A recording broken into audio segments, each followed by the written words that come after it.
আসসালামু আলাইকুম, সবাই কেমন আছেন? আজকে এক পিস চিকেন দিয়ে তুম্মা চারটা রেসিপি বানাবো। প্রথমে সিদ্ধ তলে নিয়েছি, চিকেনগুলো লুলু তলে সাইডে রেখেছি।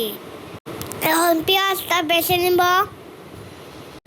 তারপর এর মধ্যে দেবো মরিচের গুঁড়া, আদা রসুন পেস্ট আর একটু বেছে নিব। টমেটো দিয়ে দিব, তার সাথে একটু উলুতে তুলে দিব, তারপর একটু পানি দিব, তারপর জোড়া চিকেন দিয়ে দিব, তারপর এরা একটু বেছে নিব, দিব টমেটো সস আর ধনিয়া পাতা বাসা বাসা তলে নিব। এখন আমি টেস্ট করবো। আমার কাছে অনেক মশলা গেছে। সবাই ভালো রাখবেন। আল্লাহ হাফেজ।